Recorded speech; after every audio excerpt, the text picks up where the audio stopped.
Bonjour,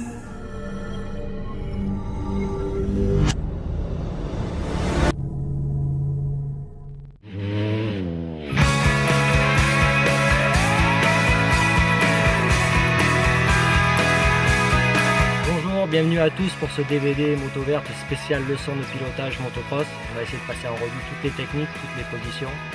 Alors accrochez-vous, on y va.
Bon allez, on se prépare à aller rouler.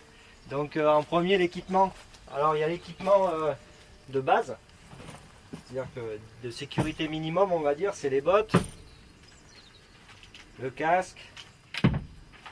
Le minimum, c'est les genouillères pour les genoux, pantalon et maillot. Donc ça, c'est la sécurité minimum. Après, on peut rajouter tout ce qui est protection spécifique, c'est-à-dire les genouillères il y en a de toutes sortes d'ailleurs, des plus rigides, des moins rigides. Après il y a le pare-pierre qui porte bien son nom, pare-pierre pour se parer des projections des motos qu'il y a devant. Après on peut mettre un double pare-pierre pour se protéger aussi le dos. Moi j'utilise souvent quelque chose comme ça, donc c'est juste pour le dos que je mets sous le maillot. Bon, c'est léger. Ça protège un peu. Voilà. Donc après tout ce qui est la protection de base, on peut mettre beaucoup de choses. Il y a aussi maintenant la protection pour autour du casque. Donc c'est un plus aussi. Donc voilà, il faut choisir. Alors bien sûr, moi je vous invite à investir dans le maximum de protection parce que surtout quand on débute au début, on fait beaucoup de fautes, on tombe souvent. Alors c'est vrai, des fois on voit les pilotes professionnels rouler des fois sans pare-pierre ou sans trop de protection. Mais bon, ils ont beaucoup d'expérience, ils sont vigilants, donc le risque est différent qu'un pilote amateur qui veut essayer des nouveaux enchaînements, des trucs qu'il ne sait pas faire, donc soyez vigilants et protégez-vous.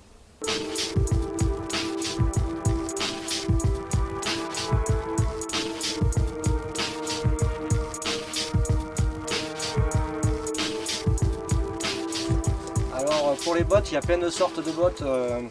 Moi je vais plutôt vers des bottes un peu souples pour être un peu plus habile sur la moto, surtout avec la pédale de frein. Maintenant ça dépend ce qu'on fait. Si on fait par exemple des grands sauts comme en supercross avec des gros impacts, vaut mieux aller sur des bottes un peu rigides. Maintenant je pense que pour faire du motocross en France, sur les terrains français, je pense qu'une paire de bottes un peu souple, c'est quand même agréable, surtout pour les sensations.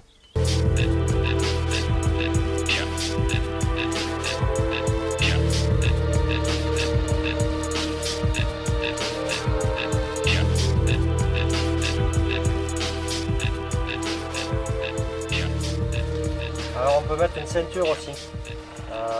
Après il y a tout type de ceinture qui protège un peu plus. Moi elle est dans ma protection dorsale en fait celle-là. Donc je la laisse, mais après ça dépend comment on la met. Parce qu'il y a certains pilotes comme moi, on la met très basse. Elle sert plus à tenir le maillot qu'à protéger en fait. Protège un peu le dos en cas de chute. Mais voilà. Normalement la ceinture il faudrait la mettre au niveau pour se tenir un peu le dos. Mais je pense que tous les pilotes professionnels sont assez entraînés pour ne pas être obligés d'utiliser une ceinture. Maintenant pour les pilotes qui ne roulent pas trop, qui n'ont pas une super condition physique, une ceinture ça tient quand même bien le bas du dos. Donc voilà, je vous le conseille.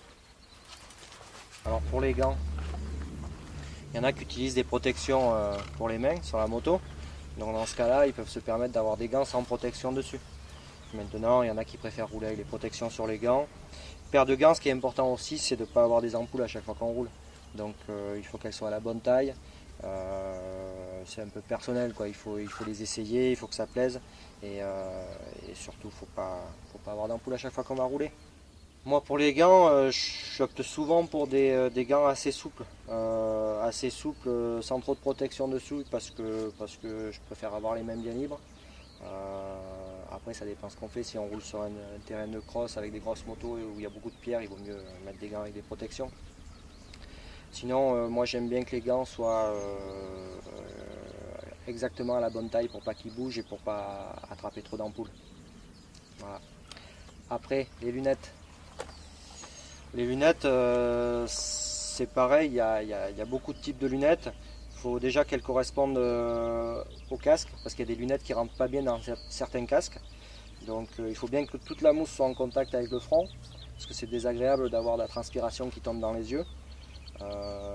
Donc ça aussi c'est très important. Après il y a tous les types d'écrans, écran anti-buée, écran un peu teinté pour le soleil. Après il y a tout ce qui est les écrans jetables, donc les tear-off. On peut monter des roll-off aussi dessus. Donc il faut quand même apporter une bonne préparation aux lunettes parce que c'est quand même quelque chose d'important. Prendre le départ d'une course et après 2 tours ne plus rien y voir, c'est jamais agréable. Donc si j'ai un conseil, c'est préparer bien vos lunettes parce que ça permet souvent de faire une bonne course dans de bonnes conditions.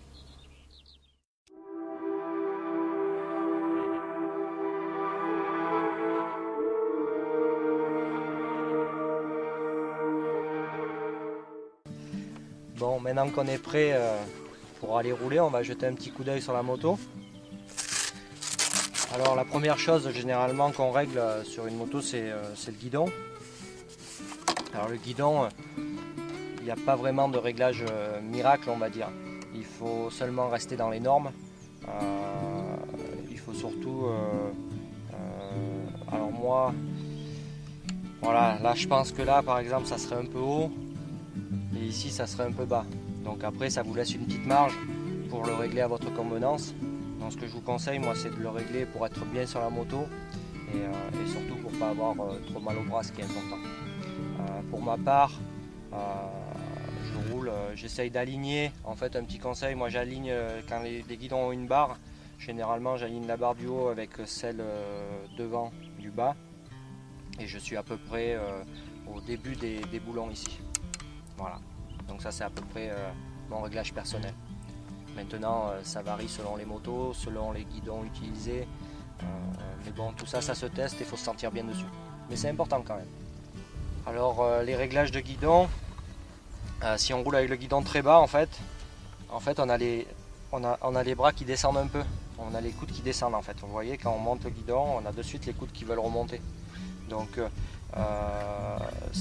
le problème du guidon trop bas, voilà, c'est que ça donne une position un peu comme ça, qui est pas très déjà jolie, et en même temps on n'a pas trop de force, parce qu'on a quand même beaucoup moins de force quand les bras sont en bas que quand les bras sont un peu hauts. Ici on a quand même de la force pour pousser, alors que là, ici, on n'en a plus du tout. Donc il faut quand même rouler avec un guidon suffisamment haut pour avoir les coudes à peu près à la même hauteur dans le prolongement des leviers, à peu près comme ça. Voilà. Alors on a vu la position tout en bas qui rabaissait les coudes. Si on roule avec le guidon trop haut, qu'est-ce qui se passe? On se retrouve avec, on a tendance à avoir les coudes qui vont trop haut. Donc dans ce cas-là, pareil, en plus, on se retrouve avec un angle ici qui est très agressif pour le bord de la main. Donc voilà, disons que comme ça c'est inroulable. On se retrouve avec des coudes beaucoup trop hauts et on n'est vraiment pas à l'aise. Donc voilà, essayez d'avoir une position correcte mais pas extrême. Alors un petit truc pour serrer son guidon, les deux boulons ne se serrent pas en même temps. En fait il y a toujours un point, on le voit ici le point, soit en haut soit en bas. Donc l'endroit où il y a le point, on le serre en premier. Voilà, et celui-là est desserré bien sûr. Celui d'en bas est desserré, donc on serre celui d'en haut en premier. Et une fois que celui d'en haut est serré, on vient serrer celui d'en bas. En fait je dis en bas, mais c'est surtout celui où il y a le point qu'il faut serrer en premier. La mousse de guidon, élément indispensable de protection. pour pas venir bien sûr percuter la barre, soit avec le casque, soit avec les côtes. Donc très important la mousse de guidon. Bon, maintenant qu'on a réglé le guidon correctement, on va régler les leviers, puisqu'à chaque fois qu'on bouge le guidon, bien sûr ça change la hauteur des leviers. Alors là c'est pareil, c'est comme le guidon, il faut trouver sa position tout en restant dans une limite acceptable. Alors je pense qu'il y a des pilotes qui roulent avec les leviers assez hauts. Alors l'avantage de rouler avec les leviers hauts, c'est quoi? En fait, c'est que surtout quand on est dans les phases de freinage ou dans les phases de poussée, du fait qu'on roule avec un doigt sur l'embrayage, on se retrouve avec une main qui appuie plus à plat sur le guidon. Maintenant, si on le bascule vers le bas, en fait, ça fait pivoter la main et on se retrouve dans les freinages à avoir une portée sur le pouce plutôt ici. Donc après, voilà, si on roule avec un guidon très bas, on se retrouve dans les descentes à avoir la main qui veut partir comme ça. Donc il faut quand même rouler avec les leviers assez à plat pour pouvoir bien être à plat sur le guidon et pour pouvoir forcer ici sans forcément serrer la main et seulement appuyer. Donc moi ma position c'est en fait quand je me positionne sur la moto, j'ai ma position ici, j'ai mes doigts qui remontent généralement un tout petit peu. Donc voilà, on est à peu près bon. Si j'avais voulu que ça soit dans le prolongement, ça serait à peu près comme ça. Et voilà, moi je roule juste un peu vers le haut. Ce qui fait que dans les zones de freinage, j'ai ma main qui est bien à plat, ce qui fait que je peux relâcher mes doigts, je ne suis pas obligé de serrer le guidon. Donc je peux me relâcher et juste appuyer dessus. Pour les pilotes qui chutent souvent et qui ne veulent pas casser un levier à chaque fois, on peut rouler avec le levier légèrement desserré. Comme ça, en cas de chute, il peut bouger. Bon, généralement, les pilotes professionnels ne tombent pas. Donc, on serre comme il faut. Alors, des fois, il y a un point sur le boulon. Là, il y a marqué up. Donc, quand il y a marqué up, ça veut dire qu'on serre celui d'en haut en premier. Et après, on serre celui d'en bas. Voilà. Alors, il faut bien sûr régler la hauteur du levier, donc comme ça. Mais ce qui est également important, c'est la position latérale du levier. Alors si on met le levier trop vers la droite, en fait, on se retrouve à ne pas prendre le levier exactement où il faut. Parce qu'en fait, la bonne position, ça serait de le prendre juste à l'endroit où il y a la petite courbure ici. Et en même temps, il ne faut pas qu'il dépasse du guidon. Parce que s'il dépasse du guidon, si le levier dépasse du guidon, en cas de chute, eh bien on le casse de suite. Ou alors il se tord. Donc il faut le régler correctement. Alors pour le levier de frein, c'est pareil, la position latérale est importante, sauf qu'elle est un peu plus importante que pour le levier d'embrayage, parce que le fait d'utiliser une position latérale un peu plus vers le centre de la moto, ça donne un peu plus de bras de levier, donc on a un peu plus de puissance de freinage. Donc forcément, si on prend le levier ici, on a plus de puissance que si on le prend plus près de l'axe. Donc là, pareil, le régler correctement. Mais ceux qui freinent généralement d'un doigt, comme moi, roule avec un levier légèrement décalé vers l'intérieur pour avoir un peu plus de force et de bras de levier. Donc voilà, donc si vous sentez que votre moto ne freine pas assez fort, vous pouvez décaler votre levier légèrement de 5 mm vers l'intérieur pour avoir un peu plus de force. Maintenant on va passer aux commandes, les commandes des pieds, c'est-à-dire la pédale de frein. Alors là c'est pareil, il faut rester dans des normes normales. Moi généralement je mets ma pédale au même niveau que le cale-pied. Donc ça c'est un réglage standard. Mais il peut y avoir quand même beaucoup de variations sur les réglages de pédale de frein. L'avantage d'avoir un frein réglé un peu haut, c'est d'avoir le pied qui glisse un peu moins dans les descentes, dans les freinages. L'avantage d'avoir la pédale de frein plus bas, je vous le dirai tout à l'heure, vous allez voir que c'est important. Alors pour le sélecteur de vitesse, c'est pareil, il faut quand même rester dans des positions de base. Maintenant, on va voir un peu les avantages. Il ne faut jamais rouler le sélecteur trop bas. Alors là, pourquoi ne pas rouler le sélecteur trop bas? Simplement pour ne pas accrocher les pieds dans les ornières ou dans les réceptions de saut ou dans les lignes droites quand on passe les vitesses. On a quand même le pied qui vient dessous, donc la botte vient à peu près jusqu'à là et elle dépasse le niveau du cadre. Donc essayez de rouler plutôt avec un sélecteur légèrement vers le haut. C'est beaucoup mieux pour la protection des bouts de pied. Alors pour le sélecteur de vitesse, donc ne pas le régler trop bas, tout ça parce que quand même on est obligé de passer le pied dessous pour passer la vitesse. Donc quand on passe le pied dessous, ça donne ça. et on s'aperçoit que le bout de pied dépasse quand même de dessous la moto. Donc là je chausse du 42, donc ça dépasse pas trop, mais quand on commence à être dans des tailles 44-45, ça dépasse fortement ici. Donc ne pas hésiter à remonter légèrement le sélecteur pour pas avoir les pieds qui accrochent dans les ornières à la réception des sauts ou dans les lignes droites où il y a des gros trous, et surtout quand c'est mou, quand le sol est mou.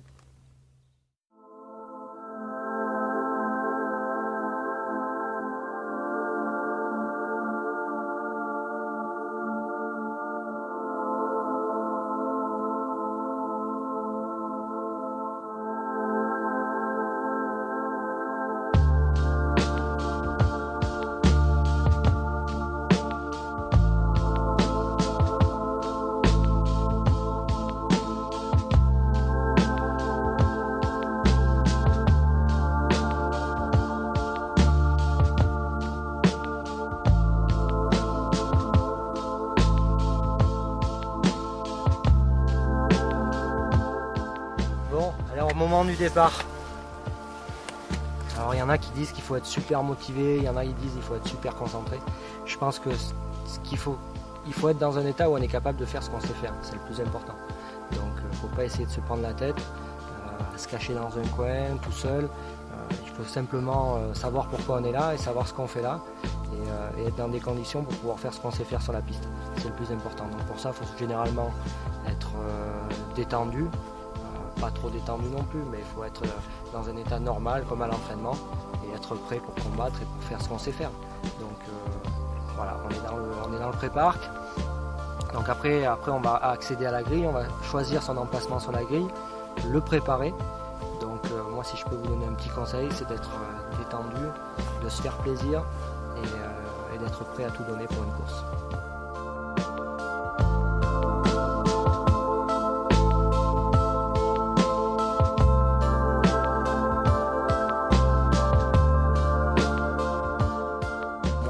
C'était en fait de parler qu'avec les gens qui sont de mon entourage, donc mon mécanicien, mon manager, des gens qui me connaissent bien et qui ne vont pas me sortir des blagues à 2 francs ou des trucs qui peuvent me gêner. Donc généralement on reste avec l'entourage qu'on connaît bien.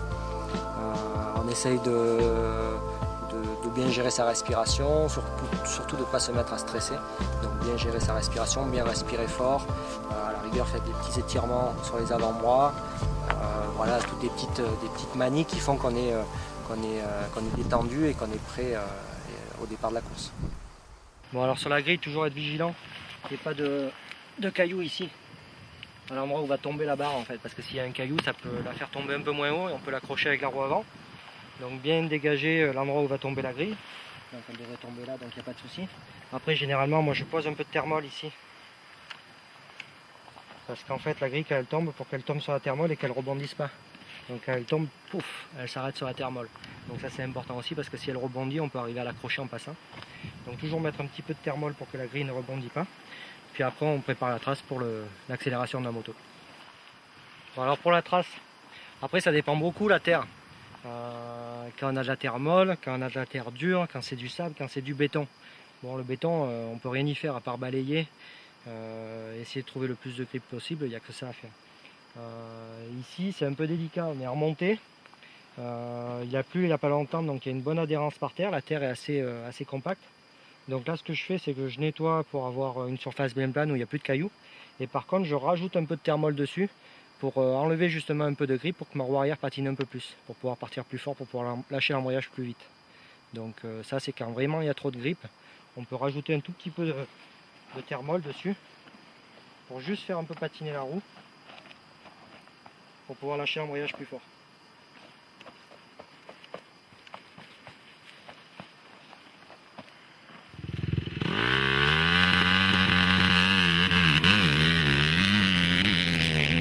Bon, alors pour le départ, il y a les 2 pieds par terre ou il y a un seul pied par terre. Alors je vais pas dire qu'une façon est nulle et une façon est bien, parce qu'en fait il y a des mecs qui partaient les 2 pieds par terre qui partaient mieux que moi, donc il n'y a pas vraiment de règle. Le seul avantage en partant avec un pied par terre et un pied sur le repose-pied, bien sûr le pied du sélecteur, c'est de pouvoir partir en première des fois et de passer la deuxième juste sur la grille. Donc ça, si on a les deux pieds, on ne peut pas le faire. Et si on n'a qu'un pied par terre, on peut le faire. L'avantage des deux pieds, c'est de pouvoir légèrement soulager la moto, c'est-à-dire que de ne pas y mettre toute l'adhérence, et donc de pouvoir gérer le grip de la moto sur juste le décollage. Parce que quand on met les deux pieds, on peut arriver à soulever un peu l'amortisseur, bien se mettre en avant, et on arrive à faire patiner un peu la roue arrière plus facilement. Bon, alors la position en ce qui concerne le guidon, les commandes, généralement le départ, on n'accélère jamais à fond et on ne donne pas des coups de gaz. Généralement on essaye de trouver un régime constant, assez haut quand même, qui va être la position de départ. Et une fois qu'on va lâcher l'embrayage, on va accélérer plus à fond. Donc ça c'est pour l'accélérateur. Ce qui concerne l'embrayage, généralement moi j'utilise 2 doigts pour le départ, alors qu'après sur la piste j'en utilise plus qu'un. Donc pour le départ généralement j'en ai 2. Après on peut utiliser aussi un peu le frein avant et en lâchant un peu l'embrayage pour venir un peu justement, parce que quand on n'a qu'un pied par terre, pour pouvoir la relever un peu de derrière, on peut lâcher un peu l'embrayage et freiner en même temps du frein avant. Ça écrase la fourche et ça permet à la moto de déjà être écrasée devant. Voilà, ça permet de gagner un petit peu et de sentir un peu mieux l'embrayage à l'endroit où on va le lâcher. Donc voilà, ça c'est un petit plus et c'est important de savoir le faire.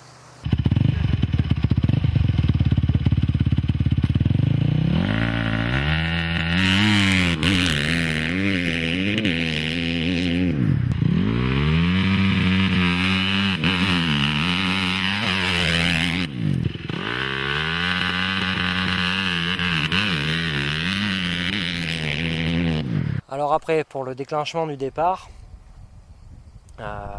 pour moi, je pense qu'il vaut mieux regarder quelque chose de gros que de petit sur la grille.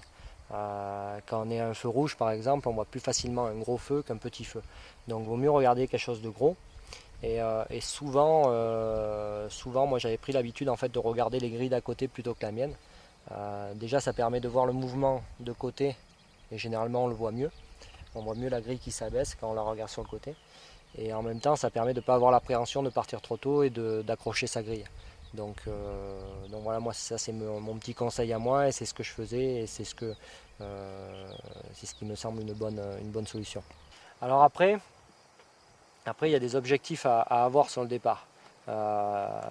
Si on est par exemple derrière une grille de supercross et qu'on a ces 2 concurrents directs, un de chaque côté, on sait très bien que les 5 premiers mètres vont être très importants. Plus important que les 20 mètres après. Donc dans ce cas-là, l'objectif c'est pas de faire un bon départ sur toute la longueur, c'est de faire un bon départ sur les 3 premiers mètres pour pouvoir sortir devant les pilotes qui sont à côté. Donc dans ce cas, on mise tout sur la sortie de grille pour pouvoir essayer de sortir les coups d'avant et pour pouvoir après accélérer correctement. Maintenant, si on fait un départ sur un terrain de motocross moderne, très large, où on a la place pour accélérer, là on peut sacrifier les premiers mètres pour pouvoir accélérer plus fort après pour partir en tête. Donc là, dans ce cas-là, on peut très bien partir en deuxième et accélérer progressivement pour faire un super départ en fait. Mais des fois, on est obligé de sacrifier un peu le départ pour pouvoir sortir devant ses concurrents directs. Et dans ce cas-là, on ne peut pas hésiter à mettre la première et à tout miser sur les 3 premiers mètres pour essayer de sortir devant. Alors depuis peu, en fait, ça vient du super motard. Maintenant, il y a des éléments qui permettent de bloquer un peu sa fourche un peu plus bas. Alors ça, c'est pareil, on peut le régler comme on veut. Donc ça équivaut à faire un peu ce que je faisais tout à l'heure, c'est-à-dire de freiner et de lâcher l'embrayage. Ça permet de partir avec la fourche un peu plus bas. La seule différence, c'est que là, on peut arriver à le régler pour partir très bas. Donc oui, ça aide un peu. Ça aide un peu sur les départs où il y a beaucoup de grip. Ça évite que la moto cabre. Maintenant, attention sur les départs sur le béton. On a tendance à avoir moins de grip sur la roue arrière avec le bloc fourche devant. Donc il faut être vigilant là-dessus.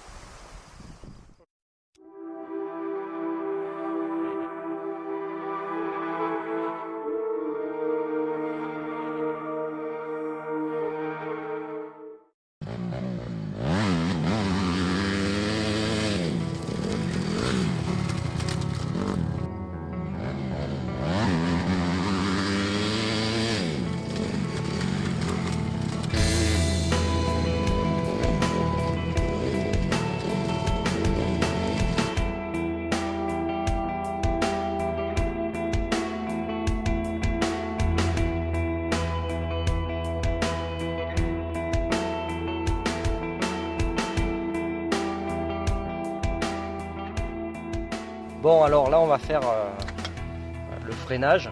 Alors on va commencer par un freinage, on va dire classique, c'est-à-dire qu'il n'y a pas vraiment de trou. L'adhérence est bonne et on freine quasiment en ligne, sauf dans les 5 derniers mètres où il faut quand même aller chercher l'ornière du virage. Donc ce qui est le plus important dans le freinage, c'est la position sur la moto. Donc la position, c'est bien sûr debout. Alors on se met en arrière pour pas partir en avant, pour que l'équilibre en freinant il soit un peu naturel. C'est-à-dire que quand on va freiner, pour que ça s'équilibre, on se met un peu en arrière. Bien sûr, frein arrière. Et le plus important, en fait, c'est la force qu'on exerce dans le guidon pour pas que la roue avant croise vers l'intérieur.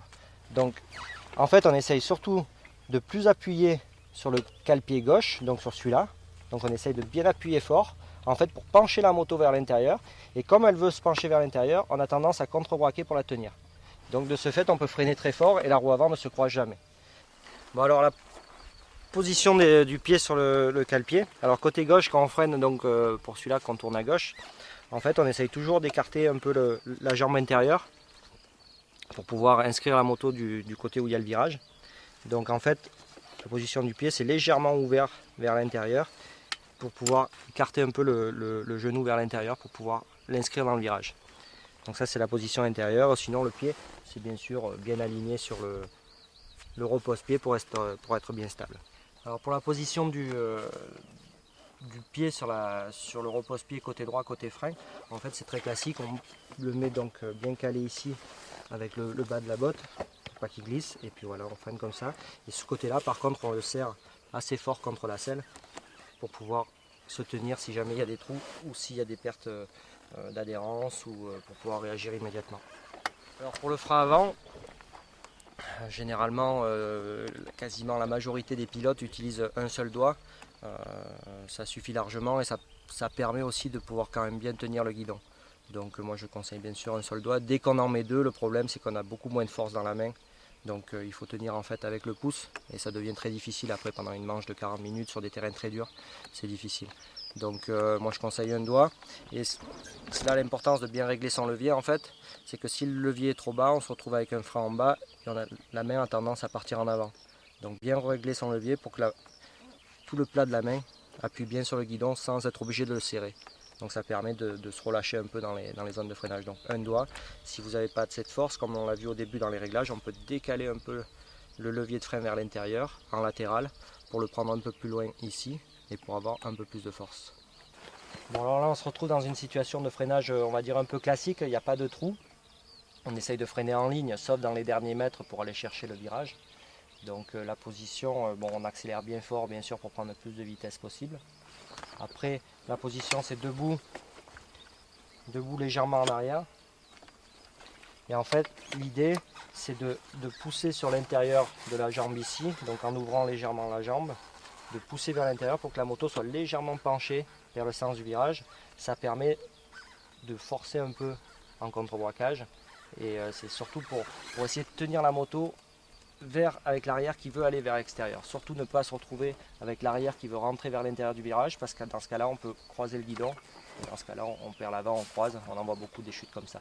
Donc surtout bien penser à exercer une force pour que la moto soit penchée vers l'intérieur et qu'on ait toujours tendance à contre-braquer avec le guidon. C'est très important. Alors pour le freinage, la base d'un freinage c'est une bonne accélération déjà. C'est jamais, bon bien sûr si on coupe les gaz trop tôt, on est presque obligé de réaccélérer des fois pour arriver au virage. Donc en fait la base d'un bon freinage c'est une bonne accélération et un freinage constant jusqu'au virage. Bien sûr au début vous allez être obligé presque de lâcher les freins pour aller au virage si vous avez freiné trop tôt. Donc ça il faut le faire progressivement, tour après tour, freiner de plus en plus tard, pour se retrouver à freiner très fort et juste arriver dans le virage avec l'élan qu'il faut. Donc ça va vous prendre un petit peu de temps, surtout quand on ne connaît pas le circuit, il faut s'acclimater, mais procédez justement par étapes. Vous repérez bien l'endroit où vous freinez et le tour d'après vous freinez un petit peu plus tard, 1 mètre plus tard et 1,50 m plus tard et vous essayez de progresser à freiner le plus tard possible pour gagner du temps. Alors un tout petit conseil à l'entraînement pour essayer de progresser, c'est que vous pouvez très bien mettre un petit cône à l'endroit où vous freinez. Comme ça vous fait un repère et vous essayez de repousser vos limites en freinant après le cône. Comme ça vous pouvez déplacer le cône à chaque fois et essayer de progresser pour freiner plus fort et essayer de gagner du temps. Bon, alors maintenant on va faire un freinage le même style que tout à l'heure, seulement avec des trous. Donc c'est la même position, c'est la même attitude que le freinage précédent, c'est-à-dire qu'on essaye d'être debout sur l'arrière de la moto en forçant pour qu'on ait toujours tendance à contre-braquer sur le guidon. Alors dans les trous, qu'est-ce qu'on fait de différent dans les trous? Simplement on serre un peu plus la moto, surtout avec la jambe droite, et on est vigilant avec la jambe gauche pour être prêt à serrer si jamais on prend un gros coup de raquette.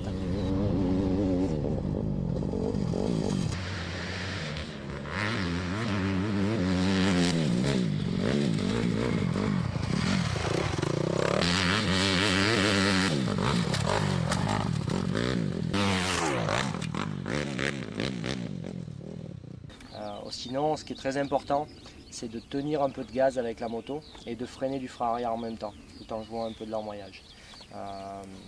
Tout ça, ça a un effet, c'est que ça tient la moto bien à plat de l'arrière. En fait, ça la tient très basse de l'arrière. Je vais vous montrer pourquoi. Bon alors, pourquoi on freine, on garde un peu de gaz quand on freine pour tenir la moto plaquée? C'est très simple, vous allez voir.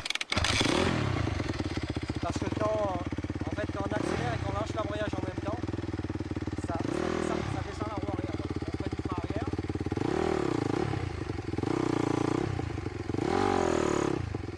Donc oui, vous avez vu, quand on accélère et qu'on freine en même temps, ça tient la moto bien plaquée au sol. Donc voilà, donc il faut pas hésiter à utiliser cette technique. Au plus il y a des trous, en fait, au plus il faut utiliser cette technique.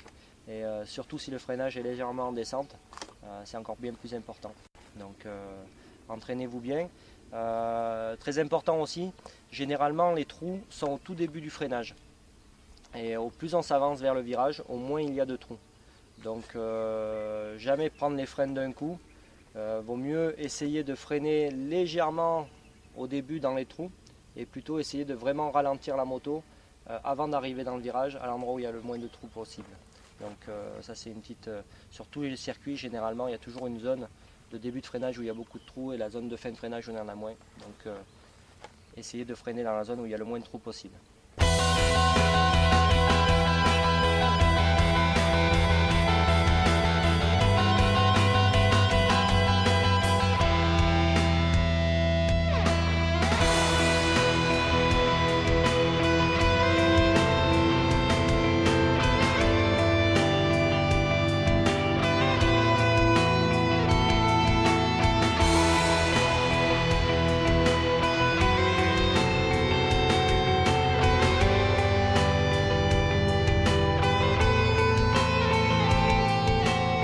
Pour la répartition du freinage entre l'avant et l'arrière, il y a une base simple, c'est que le frein arrière, on l'utilise toujours à son maximum. C'est-à-dire que le frein arrière, on est toujours à la limite du blocage et en gérant avec l'embrayage pour ne pas caler. Donc on ne bloque jamais bien sûr la roue arrière, elle tourne toujours, mais on freine toujours au maximum de sa limite. Après le frein avant, tout dépend de l'adhérence. En fait, s'il y a beaucoup d'adhérence, on peut se permettre de freiner très fort du frein avant, c'est-à-dire au moins aussi fort que le frein arrière si ce n'est pas beaucoup plus fort. Par contre, s'il y a des trous, on freine un peu moins fort du frein avant pour ne pas partir sur l'avant de la moto. Et bien sûr, si c'est très glissant, si c'est mouillé, on essaye de gérer aussi pour essayer de diminuer la pression sur le frein avant pour ne pas bloquer la roue avant.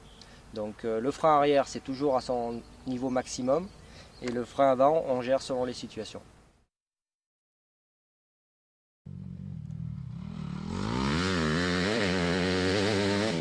Bon alors ici on va faire un freinage assis.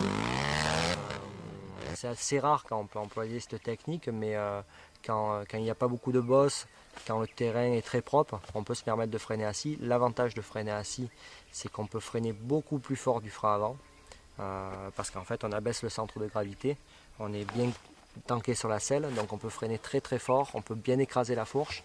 On peut se permettre aussi de bloquer un peu la roue arrière dans les derniers mètres du freinage pour pouvoir inscrire la moto dans le virage plus facilement, surtout quand il n'y a pas d'ornière, quand c'est à plat, comme c'était sur les images. Donc la position sur la moto, on est assis, on est bien ancré sur la selle. On peut même se permettre de sortir le pied gauche, sortir le pied du côté où on va tourner, bien sûr le pied gauche ici, parce que quand ça tourne à droite c'est plus compliqué parce qu'on a le pied sur le frein, donc il faut le garder sur le frein. Donc en fait l'idée c'est toujours pareil, c'est toujours de préparer la moto à contrebraquer. Donc on penche légèrement la moto vers l'intérieur, on freine fort et on essaye toujours de se mettre en position où on contrebraque. En fait l'idée générale de la position c'est toujours d'avoir une position d'équilibre. Donc là on va freiner fort avec l'avant en étant assis, donc faut pas se mettre comme ça. Parce que si on se met comme ça et qu'on freine fort, on a tendance à partir encore plus devant. Donc on a tendance à se mettre un peu en arrière comme ça, pour pouvoir forcer le moins possible et tenir en équilibre tout en freinant très fort. Donc c'est assis, un petit peu le corps axé un peu vers l'arrière pour avoir les bras pas tendus mais juste légèrement pliés. Et voilà, pour pouvoir avoir une position où on n'est pas obligé de trop forcer pour freiner très fort. Alors les freinages assis, il y a pas vraiment beaucoup de pilotes qui l'utilisent, on voit beaucoup Carmichael le faire. On le fait surtout des fois pour doubler, pour freiner très fort. On le fait surtout dans les virages à gauche, essentiellement parce qu'on peut garder le pied sur le frein jusqu'au dernier moment dans le virage. Dès qu'on le fait dans des virages à droite, c'est quand même beaucoup plus délicat à faire. Donc voilà, c'est réservé à certaines particularités sur certains endroits du circuit à certains moments.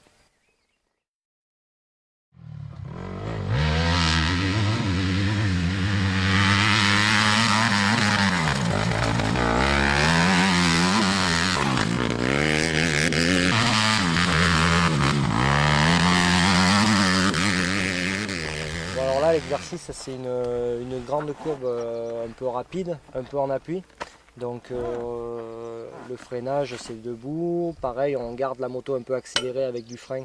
En fait tout ça pour la tenir très bas de l'arrière, pour avoir de la stabilité. Après on s'assoit bien sûr parce que sur une courbe comme ça ce qu'on veut c'est tourner très vite, passer très vite dans le virage. Donc pour avoir plus de grip sur les roues, on s'assoit sur la moto, on sort le pied pour parer une dérobade du train avant. Et là, en fait, dans cette situation, on essaye surtout de garder beaucoup de vitesse dans le virage. Donc ça ne sert à rien de freiner très tard et de s'arrêter dans le virage. Ce qu'il faut, il vaut mieux freiner un peu avant et par contre garder beaucoup de vitesse pour pouvoir sortir le plus vite possible du virage.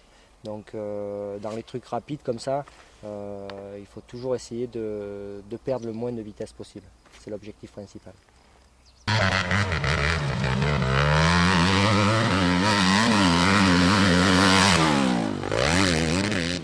On n'en a pas trop parlé jusqu'à présent, mais la vision sur un terrain de motocross est très important pour le choix des trajectoires. Ici, on commence à être dans des situations, des situations rapides, on va dire. Donc, au plus on va vite, au plus il faut porter son regard très loin. Donc voilà, là on est dans l'exemple d'une courbe très rapide, donc on regarde très loin. Dès qu'on est dans le virage, on regarde la sortie pour s'aligner. Parce que si on regarde trop tard, on n'a plus le temps de faire ce qu'il faut pour éviter un piège ou pour choisir une bonne trajectoire. Donc le regard très loin.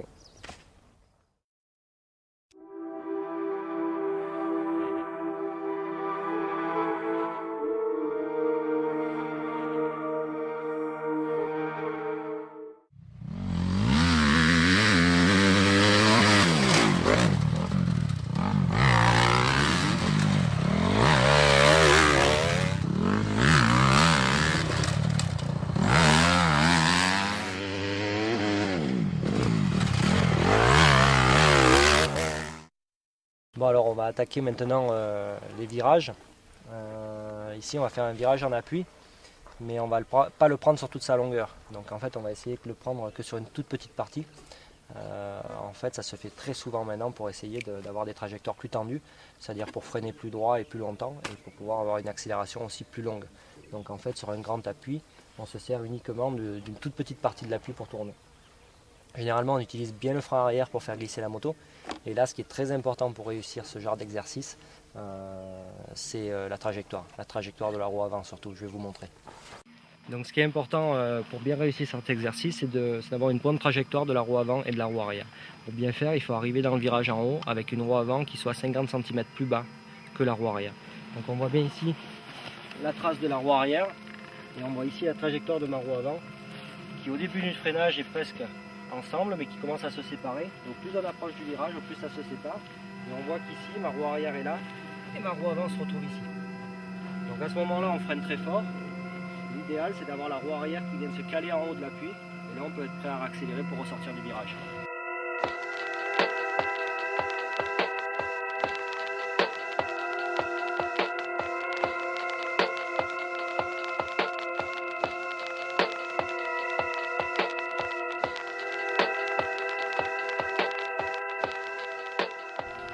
pour la position, on fait le freinage en fait debout comme un freinage classique, comme s'il y avait des trous.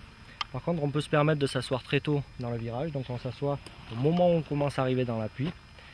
Donc on s'assoit sur l'avant de la moto, on sort sa jambe intérieure pour parer une dérobade de la roue avant. Et surtout, on bloque bien la roue arrière pour venir se caler en haut de l'appui pour accélérer et surtout éviter les temps morts dans ce genre d'exercice. Alors un petit conseil personnel, on en parlait au début pour les réglages de la pédale de frein. En fait, je roule avec une position de pédale de frein très basse. En fait, ça me permet dans ce genre d'exercice, avec une botte très souple, de pouvoir poser mon pied sur le cale-pied, m'asseoir en avant de la moto et ne pas freiner du frein arrière. Si j'ai besoin de freiner, j'ai juste besoin d'abaisser le pied pour freiner. Alors que beaucoup de pilotes roulent avec une pédale de frein réglée plus haute, avec des bottes beaucoup plus rigides. Donc pour freiner, ils sont obligés d'avoir le pied décollé du cale-pied et d'appuyer sur la pédale de frein. On est beaucoup moins précis quand on n'appuie pas sur le cale-pied. À ma connaissance, seulement Stéphane Evers roulait comme ça aussi.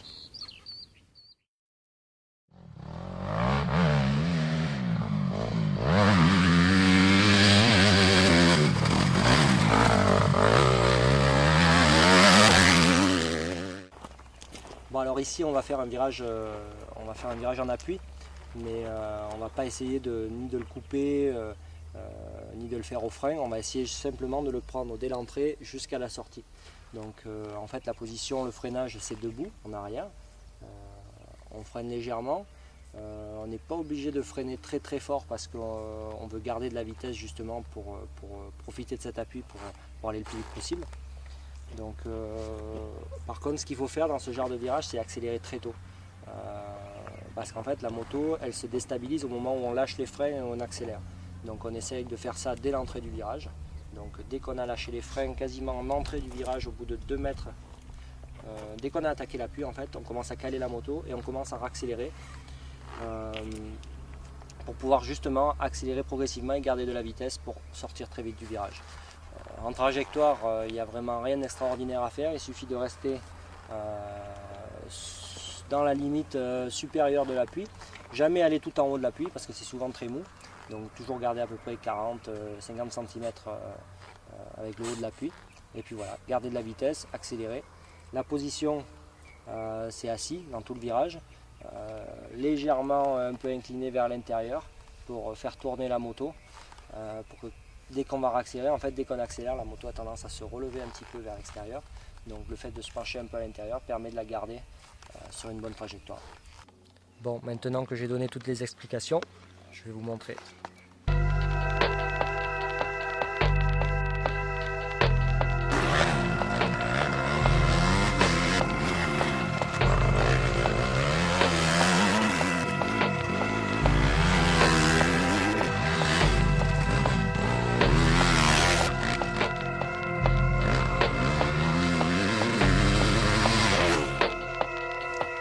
Bien sûr, on arrive debout dans ce virage. Après, dès qu'on s'assoit, on sort la jambe. Alors la jambe, on la sort si jamais on a une dérobade du train avant. Mais à ces vitesses-là, c'est très difficile quand même de récupérer la moto avec la jambe. Donc on la sort en fait pour l'équilibre. On la met pas vraiment tendue vers l'avant. On la met à peu près mi-pliée au niveau de l'ouïe du radiateur. Légèrement posée par terre, prête à intervenir si jamais il y avait un petit souci sur le train avant. Mais si on accélère très tôt et qu'on se positionne bien, normalement, on n'a pas à se servir de la jambe.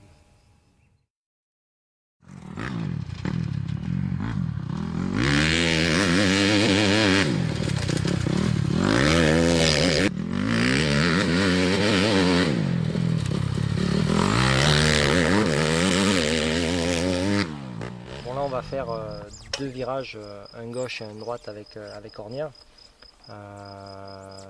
Tout ce qui est freinage, ça se passe exactement comme on l'a fait dans les freinages, debout en arrière, on freine. Ce qui est très important quand il y a les ornières, c'est de bien venir se caler dans l'ornière. Donc c'est la phase critique en fait, de bien venir se caler. Donc on finit le freinage, on vient bien se caler dedans. La position c'est assis, la jambe tendue en avant. Et on va remettre les gaz progressivement, ne pas remettre non plus trop fort les gaz, trop d'un coup parce que la moto a tendance à se relever quand on accélère. Donc y aller légèrement progressivement pour pouvoir prendre beaucoup de vitesse à la sortie du virage. Donc ça c'est dans la première ornière. La deuxième, la spécificité, c'est qu'il y a plus de trous. Donc dans ce cas-là, c'est exactement la même chose, sauf qu'il faut accélérer bien progressivement au début, mais après accélérer assez fort pour pouvoir se sortir des trous et pouvoir justement passer ces trous avec suffisamment de vitesse pour ne pas être bloqué à l'intérieur.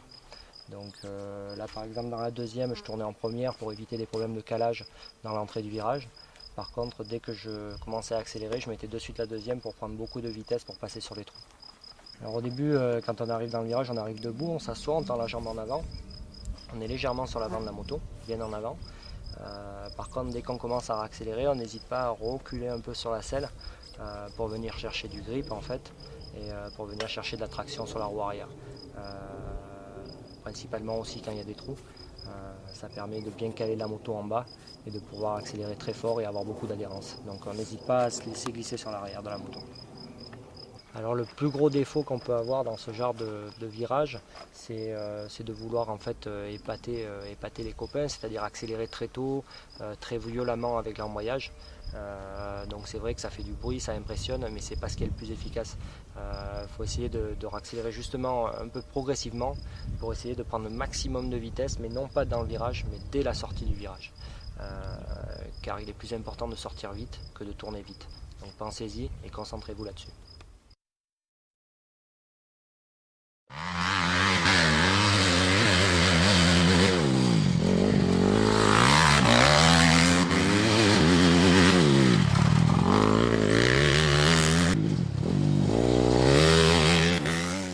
Bon, ben là on va faire un petit virage à plat, sans ornière, sans appui.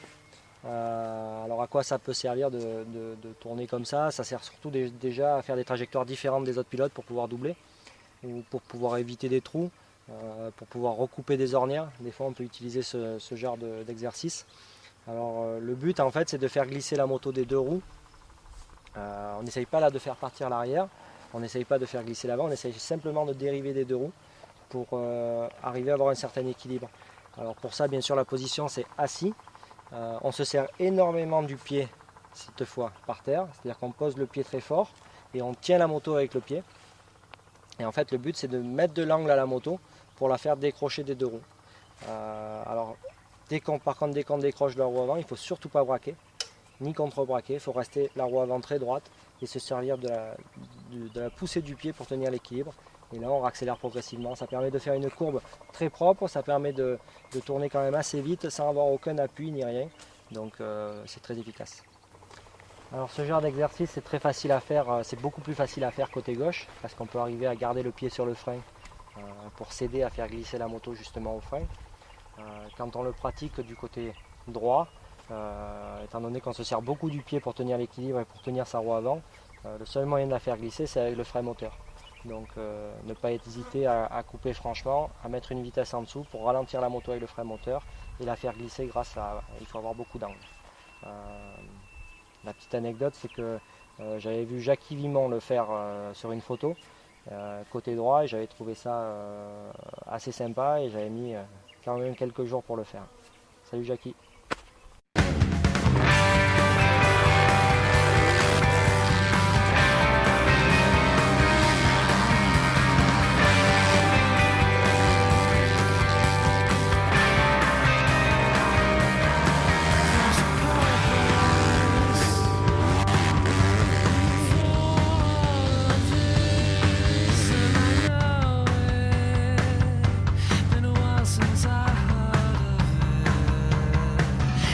Petite chute, ça arrive.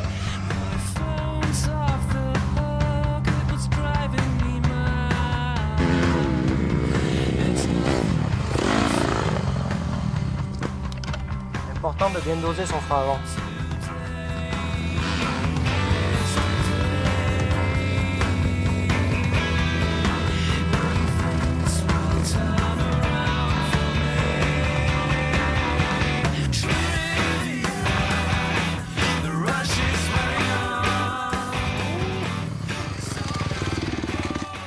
Ah, pas mal, non? Bon, quand même. Premier essai.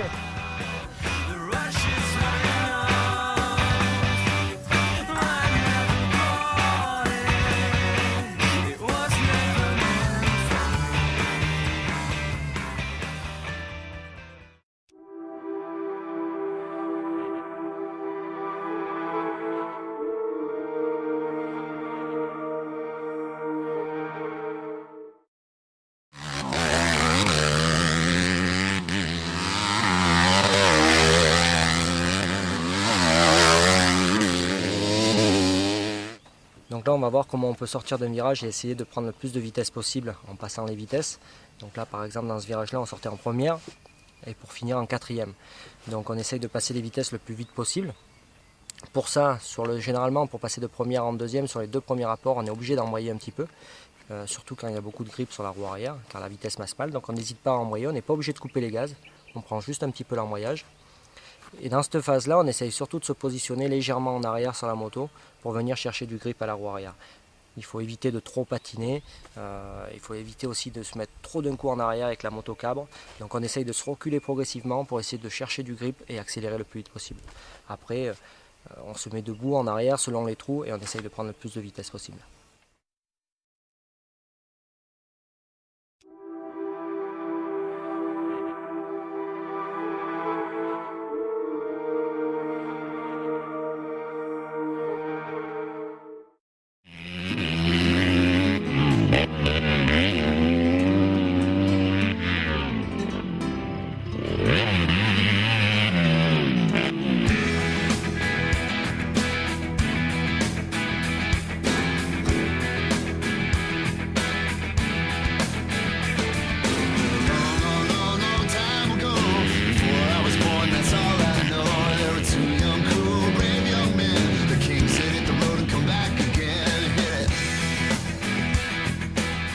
Bon, ben nous voilà sur le terrain de cross. Bien sûr, sur un terrain de cross, il y a plusieurs types de sauts. Des tables, des doubles sauts, des triples sauts, des camels, des sauts en descente. On trouve généralement toutes sortes de sauts. On va commencer par le plus basique, en fait, une petite table et avec de l'élan pour se mettre en jambes. Allez, on y va.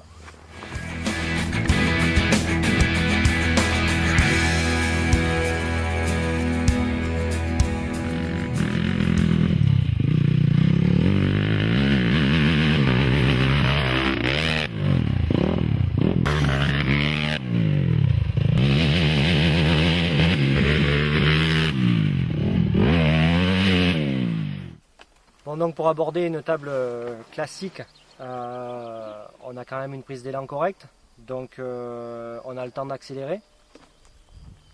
Donc cette table on la saute en troisième. Donc ce qui est très important sur une table comme ça, c'est la position. Et donc la position, c'est debout sur la moto, juste avant l'appel, en fait, c'est dans les 10 mètres qui précèdent l'appel. Et la position, il faut bien mettre ses pieds à plat. Donc c'est pas les pieds avec la pointe comme ça, c'est ni les talons sur le cale-pied. C'est bien positionné, bien stable, pour pouvoir bien appuyer et pour pouvoir être stable sur la moto. Être prêt à serrer la moto en cas de besoin, mais on n'est pas obligé de le faire dans la prise d'élan ni dans le saut. Donc après, c'est une position assez neutre, c'est-à-dire que on ne prend pas le saut en arrière, on ne le rend pas non plus complètement en avant. C'est une position d'équilibre, c'est-à-dire d'équilibre neutre au milieu. Voilà, comme ça. Et à ce moment-là, quand on arrive sur l'appel, on accélère un petit peu plus la moto pour donner un genre de coup de gaz, même si on ne peut pas appeler ça un coup de gaz, c'est juste une accélération franche dans le creux de la bosse. Et en même temps, on essaye de bien se tenir sur la moto pour que la force elle descende sur les repose-pieds, dans les cale-pieds. Et normalement, la moto décolle toute seule et décolle vraiment très stable, c'est-à-dire qu'elle reste à plat la moto. Alors là, dans les images, on a dû voir que j'ai bloqué un peu la roue arrière. Sur ce genre de saut, c'est pas vraiment utile. Moi je le fais parce qu'on est tellement habitué à le faire en fait ça change un petit peu l'assiette de la moto, donc ça fait partir légèrement la moto sur la roue avant. Donc bien sûr pour bloquer la roue arrière il faut embrayer, on embraye dans le saut, on met un petit coup de frein, ça bloque la roue et en fait c'est le fait de la bloquer rapidement qui change l'assiette de la moto. Sur un saut comme ça varie, l'assiette varie de à peu près 20, 25 cm, 30 cm.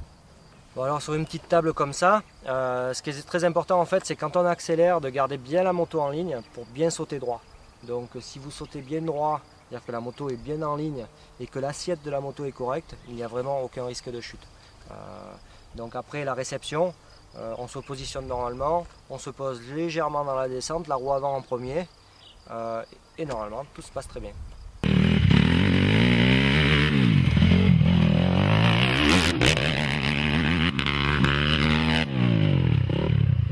Alors après bien sûr sur ce genre de bosse il peut arriver qu'on saute pas assez loin, donc ce qui fait qu'on soit comme on dit un peu court. Alors si on est un peu court, la première solution c'est déjà essayer de poser la roue arrière un peu en premier, ou les deux roues en même temps. Après c'est de rester bien rigide sur la moto pour ne pas que le guidon tourne ou que la moto se mette en travers, donc on reste bien rigide. Et surtout ce qui est important c'est de freiner du frein arrière. Le fait de freiner du frein arrière va permettre à la moto de rester en ligne, parce que la roue arrière va se bloquer et donc ça va tirer la moto vers l'arrière et elle va rester droite. Donc le plus important, si on fait court, on reste bien rigide, on se positionne debout un peu en arrière et on freine du frein arrière pour bloquer la roue.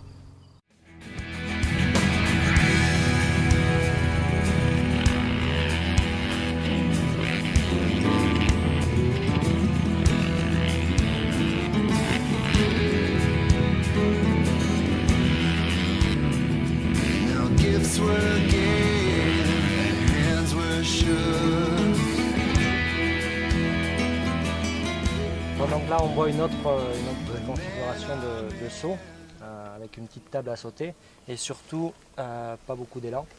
Donc là l'obligation de rester assis sur la moto.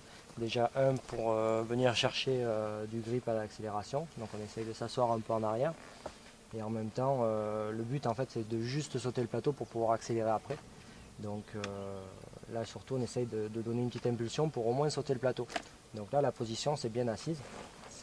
C'est assis sur la moto, c'est quasiment presque un peu en arrière, surtout quand on prend l'appel du saut pour essayer de bien écraser l'amortisseur derrière, pour essayer de bien renvoyer pour sauter derrière la petite bosse. Voilà.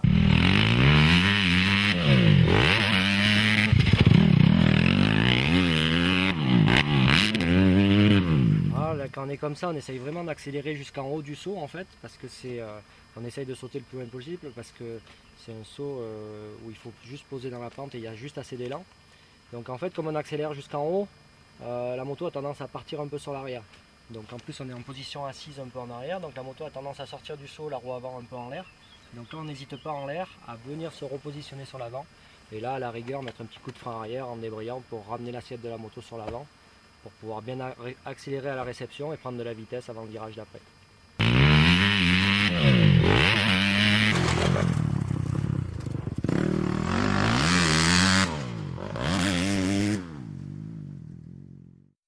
Bon, alors là on va faire une table quand même un peu plus longue avec un exercice un peu plus difficile. C'est-à-dire que ce saut on pourrait très bien le faire comme on a fait le premier, c'est-à-dire arriver sur une vitesse constante et mettre un coup de gaz sur la pelle. C'est la version la plus facile de sauter une table.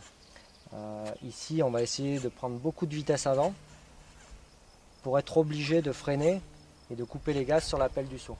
Donc tout ça, ça a un but, c'est d'aller plus vite sur la pelle et que la moto monte un peu moins haut dans les airs. Donc un gain de temps bien sûr.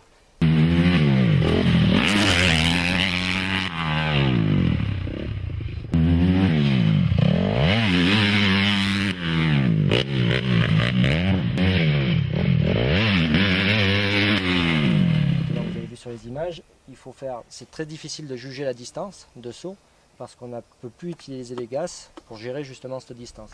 Donc ça se passe tout sur la vitesse qu'on a à l'appel du saut. Donc si on freine trop fort, on perd trop de vitesse, donc on fait court. Si on freine pas assez fort, on fait un peu long. Donc c'est un exercice un peu plus difficile, mais très technique et très sympa à faire. Donc on saute sur le premier plateau, jusqu'à là, rien de spécial, on se pose dans la descente. Là je mets la troisième pour essayer de prendre le plus de vitesse possible, on accélère à fond. Et en fait, on essaye de... Il n'y a pas vraiment d'endroit pour freiner, parce que tout dépend de la distance qu'il y a à sauter derrière et la vitesse à laquelle on arrive. Donc généralement je coupe quand la roue avant arrive à peu près à 1 mètre, 2 mètres de la pelle. Et là je prends plus ou moins de frein selon la distance que j'ai à sauter. Le but est d'essayer d'amortir un peu le saut pour que la moto s'écrase moins et pour sauter plus vite et plus loin et sans monter très haut. Alors la position, on a vu tout à l'heure sur la table classique avec le coup de gaz, on essayait de rester bien centré et d'appuyer bien sur les repose-pieds. Ici on arrive avec beaucoup de vitesse et on freine sur la pelle du saut. Donc on a plus tendance à essayer d'amortir le saut. Donc on n'essaye pas d'appuyer sur les cale-pieds pour faire monter la moto, on essaye plutôt de s'écraser sur la moto, d'absorber un peu le choc qu'il y a dans la pelle du saut. Et comme le choc est dans l'avant de la moto, on essaye de s'effacer un peu sur l'avant de la moto. Tout ça pour essayer de moins écraser les suspensions dans le but de monter moins haut. Alors tout à l'heure on a vu quand on sautait à la sortie du virage et qu'on était assis et qu'on restait avec le gaz ouvert jusqu'à la fin du saut, la moto avait tendance à sortir du saut un peu sur l'arrière. Donc d'où la nécessité de mettre un coup de frein pour la ramener en avant. Ici, on n'est vraiment pas obligé de faire ça, parce qu'en fait, quand on prend la pelle, on est en train de freiner dessus, on est en position avant. Donc normalement, la moto va partir directement sur l'avant, on n'est pas obligé de corriger l'assiette en l'air.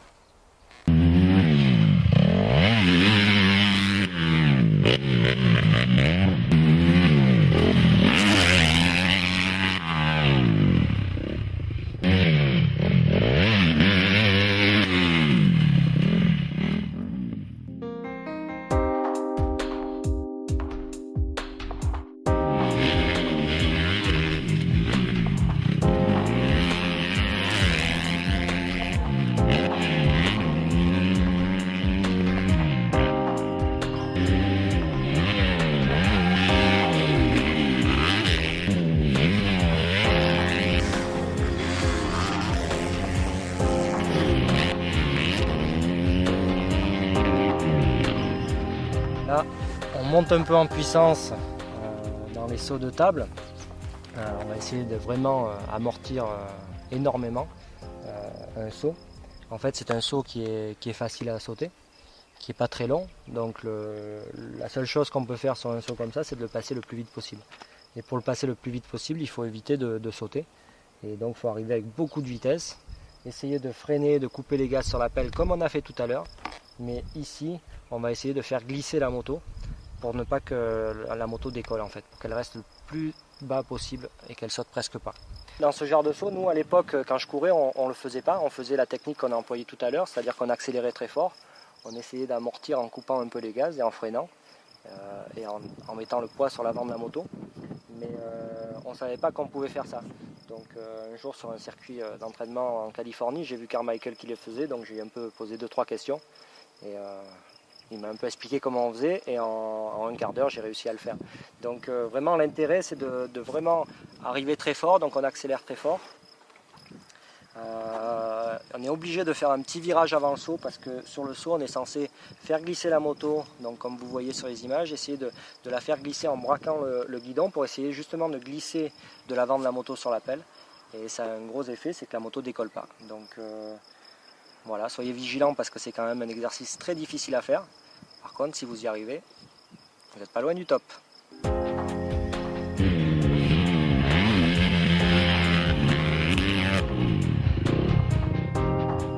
Alors le camel, c'est comme la table la première qu'on a fait. Donc il faut essayer de... Bon là, celui-là d'appel, il n'est pas très raide. Donc il se fait un peu comme une table, donc on arrive à vitesse constante.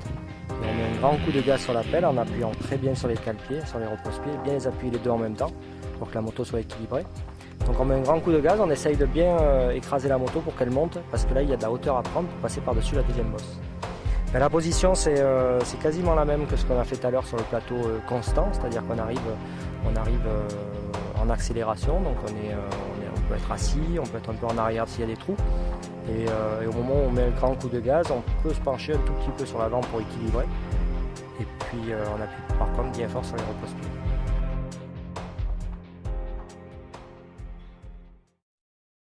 Bon, alors après les plateaux et le camel, on va faire un saut à plat. Il y en a souvent un peu sur les circuits. Donc là, il n'y a pas vraiment d'impératif à part d'aller le plus vite possible.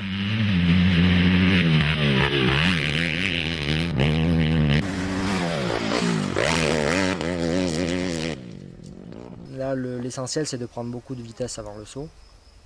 Si possible, de rester à fond jusqu'en haut du saut pour pouvoir aller le plus loin possible. Donc après, en l'air dans le saut, il faut légèrement sauter sur la roue arrière. Il ne faut surtout pas se poser sur la roue avant parce qu'on ne sait jamais vraiment où on va tomber. Par contre, ce qui est important, c'est dès qu'on se pose, d'accélérer immédiatement pour que la roue avant ne tape pas trop, surtout dans les trous. Donc bien sauter sur l'arrière et dès que la roue arrière touche le sol, accélérer pour amortir la descente de la roue avant. Donc ça c'est vraiment très important.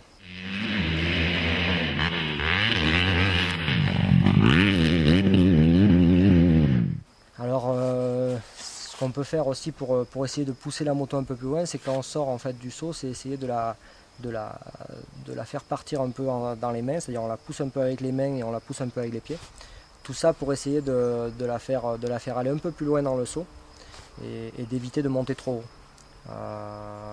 Tout ça pour que l'impact soit un peu moins fort, parce que là l'impact est généralement à plat, donc ça tape un petit peu, donc il faut essayer de tout faire pour que ça tape le moins possible.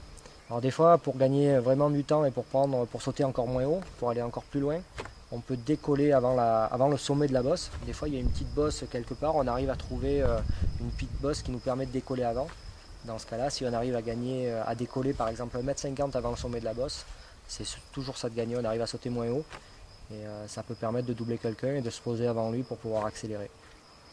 Alors attention quand on décolle un peu avant sur une petite bosse, parce qu'il y a toujours le risque de venir toucher le haut de la bosse. Donc ça peut coûter très cher, ça peut coûter une grosse chute. Donc toujours soyez vigilants de pouvoir maîtriser parfaitement ce que vous faites. Donc c'est bien beau de gagner un tout petit peu de temps, mais il ne faut pas trop en perdre non plus.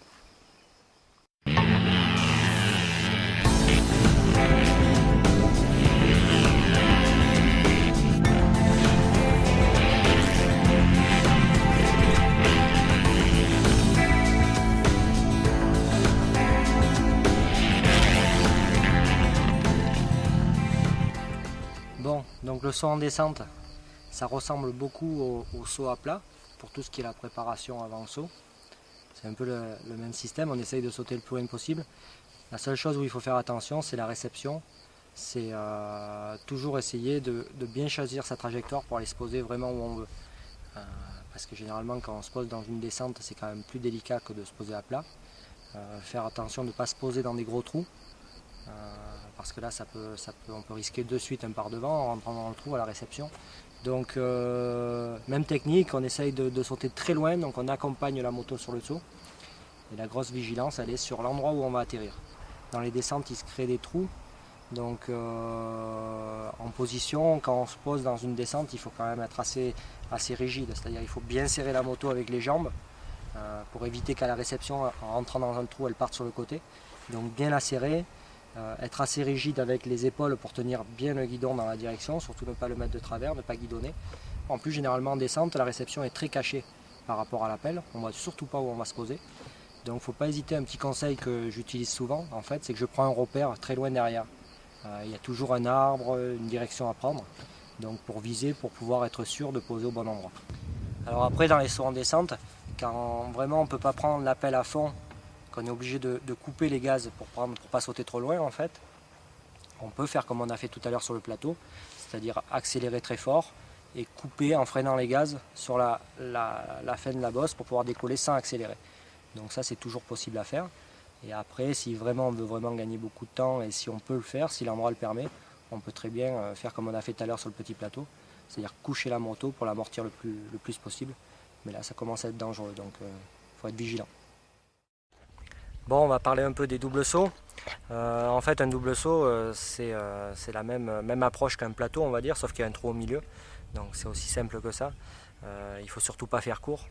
Donc quand on appréhende un double saut, il faudrait déjà être sûr de maîtriser l'exercice, c'est-à-dire savoir sauter correctement sur un plateau ou sur d'autres sauts. Après, le double saut, comme je le dis, c'est simplement un plateau avec un trou au milieu. Donc quand on a le choix au début, il vaut mieux être un peu long que court. Donc quand il y a la place derrière, la première fois qu'on tente, ne pas hésiter à être un peu long. Sauter un peu la moto à plat, un peu sur l'arrière pour éviter un choc si on est un peu court. Voilà. Sinon, moi ce que je conseille surtout, c'est tout ce qui est double saut. Entraînez-vous sur des petites bosses, techniquement très difficiles, avec des difficultés techniques très hautes, mais avec des petites distances et des petites hauteurs, surtout pour éviter en cas de chute de se faire très mal. Donc après, qu'on le fasse sur un gros saut ou un petit saut, la technique est la même, c'est juste la vitesse d'exécution qui est plus rapide. Donc entraînez-vous sur des petites bosses, maîtrisez parfaitement le geste sur des petites bosses et après vous serez prêt pour aller sur les grands circuits.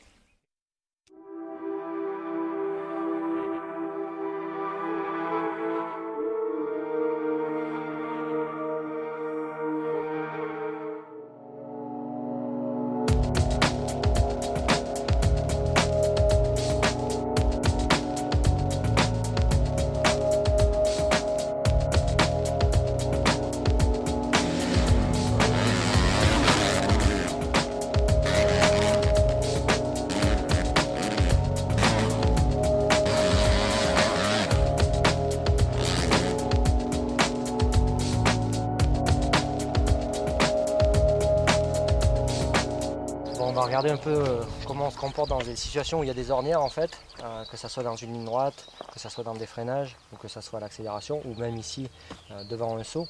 En fait, dans une ornière, en fait, s'il n'y a pas d'ornière, qu'on est sur du plat, si on perd l'équilibre d'un côté, il suffit de braquer d'un côté pour relever la moto.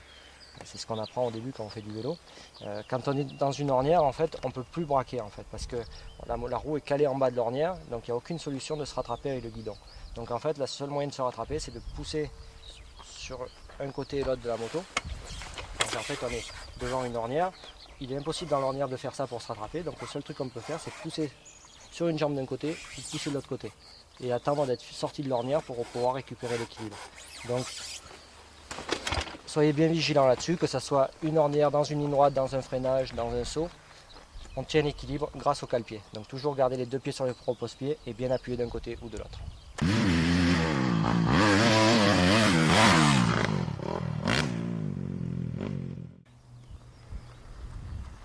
Alors là on est sur un appel de saut où il y a beaucoup d'ornières, il y en a à peu près 7 ou 8. Donc dès qu'il y a des ornières, il y a quand même un peu de danger. Souvent il peut y avoir un trou à la fin de l'appel du saut. Donc soyez vigilants car dans ce cas-là la moto va partir sur l'avant. Donc toujours bien choisir son ornière, essayez qu'elle ne soit pas trop profonde et surtout qu'elle ne soit pas trouée au bout. Une fois qu'on l'a choisie, après c'est bien sûr le regard très loin pour essayer de garder un équilibre général. Il ne faut jamais regarder devant sa roue dans une ornière parce que là on perd l'équilibre.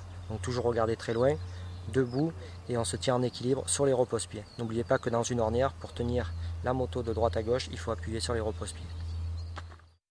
Bon, ça y est, le DVD arrive à sa fin. J'espère que vous avez passé un bon moment. Maintenant que vous avez la théorie, à vous la pratique. Et allez sur le bonus, il y a une petite surprise.